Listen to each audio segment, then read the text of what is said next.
Corona ने आज दुनिया भर की हर इंडस्ट्री की कमर भले ही तोड़ दी हो, लेकिन ओटीटी यानी ओवर द टॉप इंडस्ट्री के लिए ये महामारी एक ब्लेसिंग इन डिस्गाइज बनकर आई, यानी सबके लिए मुनाफे का सौदा साबित हुई। आज सिनेमाघर बंद हुए करीब 1 साल होने पर है और तब से लेकर अब तक एंटरटेनमेंट का सारा मार्केट ऑनलाइन प्लेटफॉर्म पर एक्टिव है।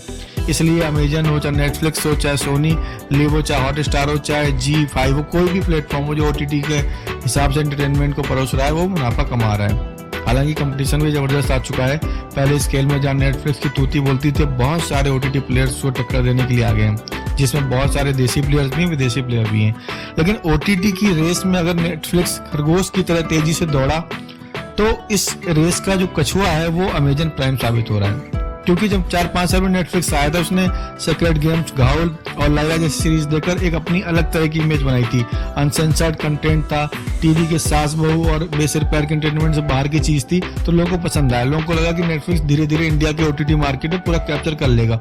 स्टार्टिंग कुछ सालों में ऐसा हुआ भी, लेकिन जैसे जैसे मार्केट खुला और अमेजन ने धीरे धीरे अपनी सीरीज डालनी शुरू करी, तो ऐसा लगने लग गया जैसे कि खरगोश की तरह तेजी से दौड़ा। वो नेटफ्लिक्स तो तेजी से भाग ही रहा था, बट पीछे पीछे अमेजन भी अपनी स्पीड से बढ़ रहा था। और एक टाइम ऐसा आया जब खरगोश की स्पीड से चलने वाला नेटफ्लिक्स सो गया रास्ते में, जैसे कि खरगोश और कछुए की कहानी में होता है। सोया तो ऐसे सोया कि उसने बहुत सारी फिल्में ऐसी थी जो फ्लॉप थी, चाहे वेब सीरीज हो चाहे टीवी सीरीज हो।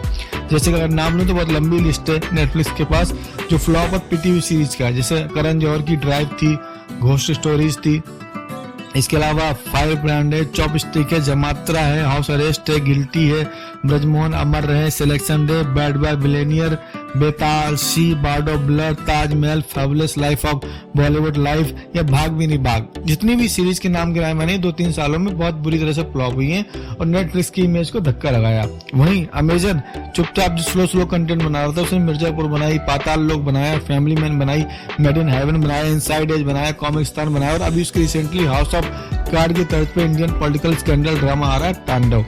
तो सारी सीरीजेज एक के बाद एक अमेजन को स्टैब्लिश कर रही है बड़े प्लेटफॉर्म के तौर पर ओटीटी के। और अभी जो लास्ट ईयर डिजिटल के जो ओटीटी अवार्ड्स हुए, उसमें अमेजन ने ही बाजी मारी है।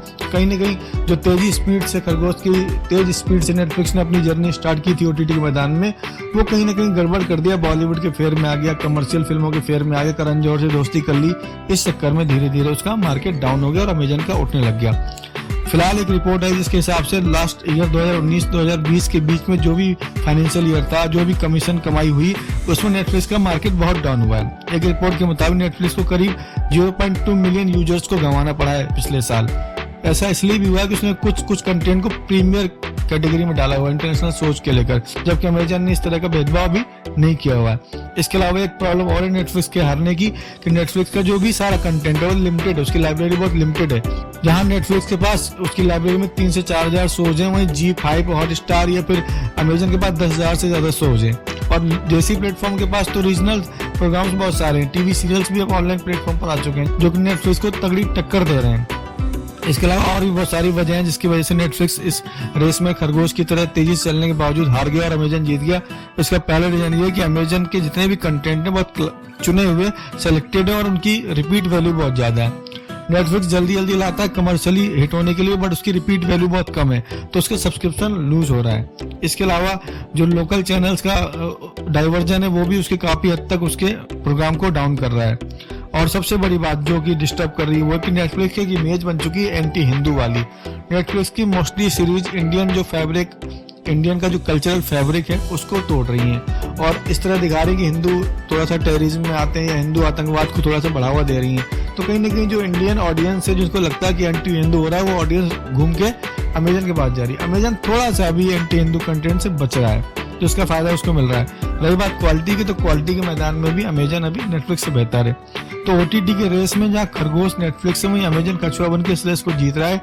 अब देखते हैं इस रेस के अगले स्टेप में नेटफ्लिक्स क्या करता है। वीडियो देखने के लिए धन्यवाद। प्लीज अगर चैनल में पहली बार आया तो सब्सक्राइब कीजिए, वीडियो को लाइक कीजिए, कमेंट करके बताइए कि आपको क्या लगता है कि अमेजन बेटर है या नेटफ्लिक्स। Thank you.